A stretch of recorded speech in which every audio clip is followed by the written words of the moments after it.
All right, and today we are going into a gay man's guide to supplements. And I put this together because I know there's a ton of thoughts, confusions, feelings around supplements. And I want to start by saying if you actually had a solid training plan, you have a solid meal plan where it's like you are actually eating everything you need and you're recovering properly, that is 95% of the game. The rest of it, as far as supplements, genuinely is the 5%. And so the supplement industry itself is a $175 billion industry solely because they're banking on that not happening. Human nature, let's be real. It's easier to say, I don't have the time, or to just look at these pills and supplements and think like, man, I would just rather take this supplement or powder than for me to actually do the work, right? Or put in the time into figuring this out. And so they're banking basically on human nature. But I start by saying that if you actually do have those three things correct, your training plan, your food, and your recovery, you don't need to really worry about supplements. But because we know that most people don't, myself included, that's why this resource exists. If you're going to invest your money into supplements, which one should you get? What's a complete waste of time? We're going to break this down into the three types of supplements, which are performance supplements,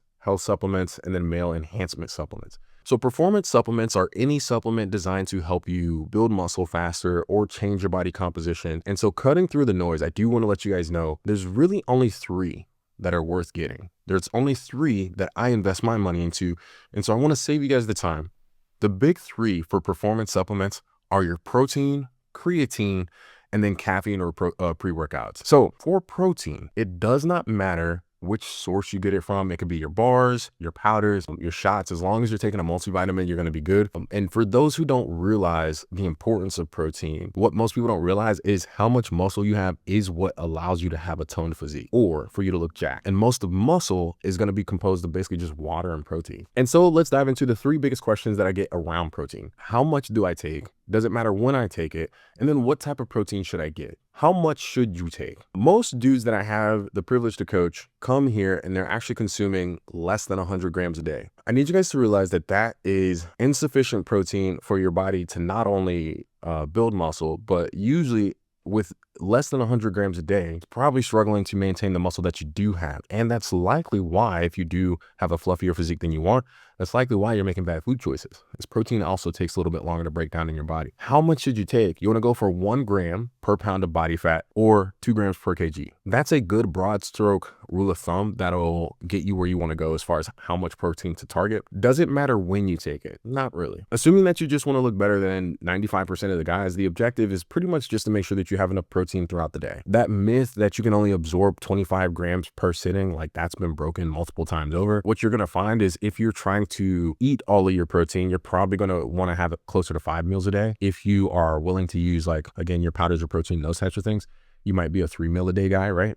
Your lifestyle might push you closer towards that, in which case that's cool. In general, a rule of thumb is the sooner that you start protein in your day, the easier it's going to be to get the protein that you need though. And so lastly is what type of protein should you get? I used to say it doesn't matter, just get the cheapest. But after assisting my clients for a good period of time, for those who don't know, like I train gay dudes, I've actually changed my stance on that. We're going to get into it a little bit later in the section where we cover like, hey, look, how does this change if I like guys? But at this point, I no longer say get the cheapest. I actually think most people actually probably would be better off with isolate. And there's a visual that demonstrates this in the guide that goes into how there's whey concentrate, whey isolate, and then hydrolyzed whey. And basically the amount of processing that goes into that. Most guys, if you like to bottom, that would be another reason why you would typically go with an isolate. The 4 things that I consider when choosing the perfect protein for you are going to be budget, type of protein, the time between meals, so when's the next time you're going to eat, and then preferred sexual position.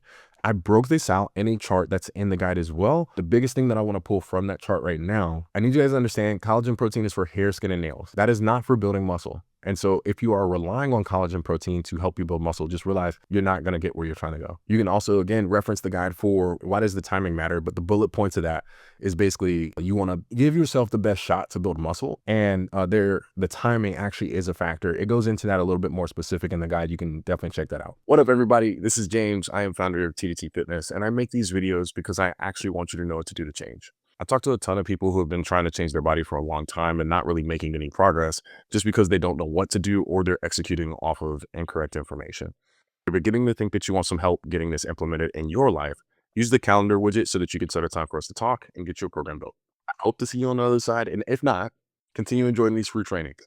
That wraps up the first of the big 3 performance supplements. Or if I'm going to put any money into supplements, the number one that I would get, protein. Number 2 is going to be creatine. And here's why. Creatine is another one of the most researched supplements that exist. There's a ton of benefits to it, whether you're anywhere from beginner to intermediate, and the recommended amount is going to be 5 grams a day. That's all you need.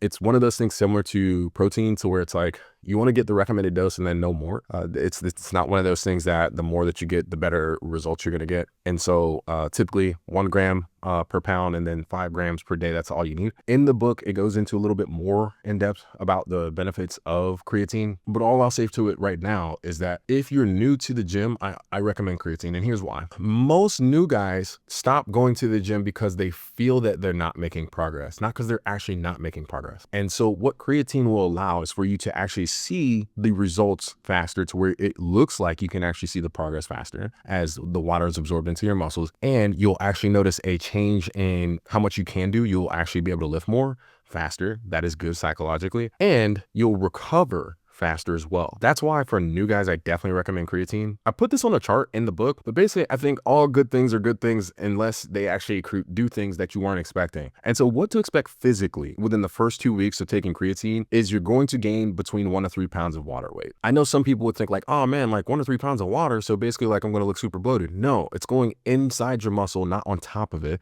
And so you should expect, but what I want to prepare you for is the change of the scale. So like, because some people are super sensitive to that. Number 2 is you're going to actually notice that you can actually lift a little bit more, which is good. Number 3, you're going to want to drink enough water because you're going to start to be a lot more thirsty. And so if you're not paying attention to your water intake, you want to start paying attention to that, which by the way, as a gay dude taking prep and all this other stuff, it's good for you to pay attention to your water anyway. And then after the first week or 2, what to expect 3 weeks or more, you're going to actually see that you recover faster. You should see steady increases in your gains. And then also your muscle will have more definition. All right, cool. Mentally, what to expect within the first week or 2, you're going to see a slight reduction in brain fog. So basically, like if you've ever been hungover and you kind of feel a little bit foggy the next day, like if you feel that consistently, you'll see a slight reduction in that, almost as if you had like a cup of coffee or something.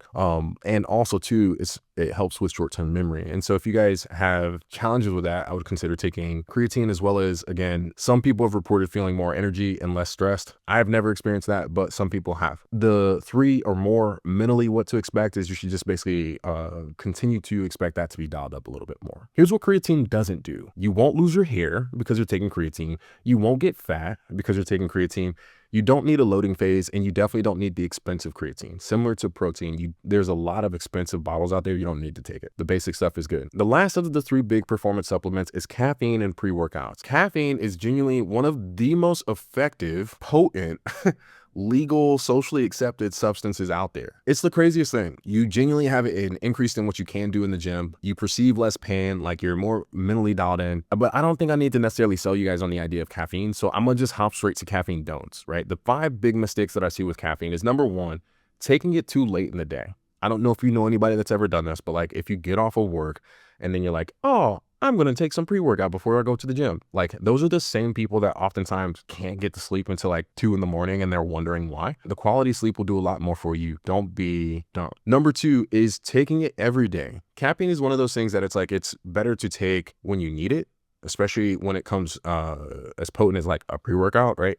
Take it when you need it, not necessarily on an everyday thing if you actually want it to be effective, because if not, you'll actually start to need more of it so that you can just start to feel the same way. Next is taking way too much of it, which is also going to be connected to something that we're going to talk about next as far as fat burners. You can actually take too much caffeine and start to feel the opposite of the effects that you want. And so rather than you having like feeling strong, having more clarity, those types of things, you can start taking too much, feel jittery, weak, like unstable. And so it's like, you definitely want to be smart about how much you take. The next issue is combining it with other stimulants. I've seen this oftentimes with people who combine caffeine with meal enhancement, right? Not a good look. And then lastly is dry scooping it. The stuff that you see on Instagram where you see people directly putting it in their mouth. Number 1, it poses a choking hazard. You can actually choke on the powder. Number 2 is the supplements were meant to be absorbed in the blood at a certain rate. And when you remove the water, eliminate its ability to a lot of times function how it's supposed to function. And it increases the risk because it's getting absorbed faster. We're going to wrap up of the performance supplements is fat burners. And the reason why I'm putting these with caffeine and pre-workout is because most fat burners are actually bullshit. And the ones that actually are effective just have a ton of caffeine in it. I think it's crazy that most people would never say, I'm going to drink like 10 cups of coffee just so I can actually heat my body enough to start melting fat. But they think it's okay to take fat burners. It's like, dude, like No. The ones that work, the majority of them, again, are just a ton of caffeine. Have strong beliefs that most fat burners, you'd be better off without them than with them. This is something that I say every freaking time, but if you are not a professional bodybuilder, focus on controlling your body to include percent body fat by controlling what goes in and out of your mouth as far as food. Next, we're going to go into health supplements. So first off, I ain't no doctor, but I'm going to go into the 4 big ones so that you guys can know my stance on them. So, and the 4 big health supplements are multivitamins, fish oil, vitamin D, and magnesium. Multivitamins. There's a phrase, you want to eat the rainbow. And so most people, let's be real, like their plate is somewhere between white, red, and brown, right? Like yellows. If you see green on somebody's plate, that's like rare and it's like usually a small amount. Multivitamins help fill this void so that you can actually get the nutrients that you're supposed to get. So there's a phrase, if you can control your macronutrients, you can control how you look. If you can control your micronutrients, you can control how you feel. What I found when I took multivitamins was basically over a period of time, I started to actually just feel better overall. And so maybe you guys will find the same thing. Fish oil. If you guys have issues with your joints always hurting, or you guys are really mood swingy, look into fish oil. Potentially you just aren't getting enough omega-3 fatty acids, and this will assist with that. Vitamin D. I had a client who was like vitamin D deficient in England because like ultimately it's cloudy over there often. What you'll find, and you don't have to do anything crazy like sun your butthole, which by the way, complete foolishness. Vitamin D will definitely assist in your bones being stronger, and ultimately you'll feel better overall. And lastly, with magnesium, it is a beast with helping with recovery. So my own personal experience with magnesium is, again, my husband figured this out first, is it'll improve the quality of the sleep that you get. And so I'm not necessarily the best at getting a ton of sleep, but what I have found is the 6 hours that I do get, like I feel a lot more refreshed after that. Also too, I used to have like a ton of cramps because if you work out really, really hard, you'll find that your muscles kind of cramp after a while. Magnesium will assist with that. Next, let's dive into how do you know which bottle is bullshit? In general, you would take a single ingredient supplement over most people's proprietary blends. And here's why. There are a lot of proprietary blends that have the supplements that they're saying they have in them, but it's not at what's called the effective dose. And so let's say this, if you like to top or bottom, you'll be able to connect with this analogy, but you need enough penis to get past the cheeks for this to be a good time. And so everybody has a different amount of effective dose.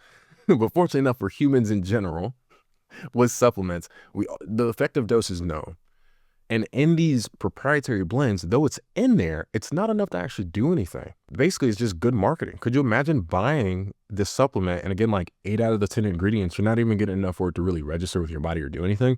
Buying single ingredient supplements will prevent this. Also, if you wanted to have third-party supplements that vet it so that you know that you're like not going to pop on a drug test or something crazy, the NSF and Informed Choice are where you would look. There are 2 seals. You can see them in the guide. Going into the next section, which is what changes if penis is preferred. And I say this because as guys who are attracted to guys, like things do change. We have to take PrEP. We have to take doxycycline to stay safe. And so fortunately enough, if you like the top, not really much changes. If you are sensitive to your appearance around protein and creatine, you want to listen up or have your ears perk up around the tips that I'm going to give for guys who like the bottom. Even if you like the top, typically, especially if you're like prone to anxiety, taking caffeine closer to sex, not going to be a great idea. It's going to increase the odds that you have performance challenges. And so for guys who like the bottom, the big 3 around performance, actually all of them, there's things to consider. And so if you like the bottom, again, or you have digestive challenges, or you just want to have it to where it's easier when it is time for you to clean out, protein. Go, like I mentioned earlier, with a whey isolate or a hydrolyzed whey. Now, I personally feel like hydrolyzed whey is something that like you only need if you're like trying to be a pro athlete. However, whey isolate is a game changer when it comes to assisting with your digestion compared to whey concentrate. It'll reduce the odds that you're bloated. Also, too, for guys who like to bottom, you've already probably heard that you want to have protein-dense meals and meals that are rich in fiber to assist you when it is time to clean out. That actually changes as you get within like a 2-hour window of sex. Typically, you want to flip that and actually go light on those 2. For creatine, you typically want to have, the recommended dose for creatine is 5 grams a day. What you want to do if you like to bottom is typically consider split that in half into 2.5 grams a day. And the reason why is it's going to, again, reduce the odds that you have challenges with your digestion. So lastly, again, on caffeine, you just want to reduce that as you get closer to sex because it can stimulate the bowels and, again, encourage you having a messy time. This is all nicely laid out on a chart if you guys check out in the resource. But those are the big 3 that you would tweak with the big three as far as performance supplements. The next thing to consider is which of these supplements actually impact your doxy and your prep. I actually want to dive into the chart that I put together for you guys in the book. But what happens when you take some of these supplements close to your medicine is basically your body's going to hire more assassins in the liver. And then also too, it's going to hire some bouncers that are going to be in the intestines that are going to bounce some of the medicine back out. And so basically your body's going to work extra hard to start to kill off the medicine. And then some of it, as it's getting absorbed, is going to get pushed back out to be killed off again. And so I have to say this, either way, even if you do get the timing wrong and you're taking basically everything at the same time, your supplements and your medication, still always take it. Right? Because you're better off taking it than not, because some of it still will be absorbed and do its job. However, again, if you're looking for the rule of thumbs, supplements that you wouldn't take at all, if you're taking Prep and Doxy, is St. John's wort. You wouldn't take that at all. And then everything else, if you're looking to have like the least amount of work possible, you would just separate it by 6 hours. A way to do that is to basically just take your medicine in the morning and then take your supplements at night. Or you could flip that if you are nighttime where you like to take your medicine. The chart actually breaks it down a little bit further as far as specific timing, but that's a good rule of thumb. I also included a section on what I say if you have overcame. Some people haven't realized that there's a correlation between how frequently you come and your immune system, but basically you can actually run your immune system down nutting all the time. And so if you have found yourself in that spot to where you're starting to feel like crap, then supplements that you're going to want to take to start to feel better is going to be zinc, magnesium, a B complex, vitamin C, and then ashwagandha. You can find all of those minus the ashwagandha in an airborne packet. So if you ever start to feel like shit, just realize you can actually just take some airborne and it starts to feel better. Also too, from a lifestyle perspective, you would just increase the amount of sleep that you're getting, drink again, at least a gallon a day, and then take a couple of days off from jerking off and you'll be back tip top. Foods to prioritize that'll assist with this is going to be red meats, your leafy greens, eggs, and then fruit. Wrapping this up with male enhancement supplements. Everybody's got different takes on male enhancement. Should you take it? Shouldn't you take it? That's going to be up to you. Me personally, I just want to make sure that if you are taking it, that you're taking it safely. And so here are some good do's and don'ts. Do time them properly. Most of them come with a time frame. Hey, look, take this within this time frame of sex. Don't be the guy who it's like you're trying to like, oh man, I'm just going to take it in the morning. And then like expect to be ready. Like, no. Also, too, you should only be taking these as you need them. If you're taking them and you're starting to create a dependency on them from a physical or psychological standpoint, that's not the goal either. You want to talk to your doctor and be open and transparent if you are taking male enhancement supplements, since that can change other things. And then lastly, always go to the doctor if your dick is hard for 4 or more hours. You only get, well, I can't say that these days, science has come a long way, but like you only have one dick that you were born with. Take care of that guy, especially if you like it. Like some people, I know they'd be down to trade it, but like you want to take care of that guy. Don'ts with male enhancement. Don't mix poppers and drinking. Absolutely ludicrous when I see this, especially since the guys who usually do this are also abusers of poppers. Like, don't do that. Don't take gas station pills. A lot of the times those pills have a lot of stuff in it that's actually not good for you. And then lastly, don't conflate this idea that natural equals safe. There are a lot of natural supplements that are in a lot of male enhancement, like Yohimbe, and that is a natural supplement that is found in nature that genuinely, if you take that, even as prescribed, it can lead to heart issues. And so just be careful with that. Overall, it has been a pleasure making this training for you guys. If you guys would like a trainer to assist you that's actually versed in training gay dudes, like feel free to sign up for a call. If not, man, I hope that you guys have enjoyed this training.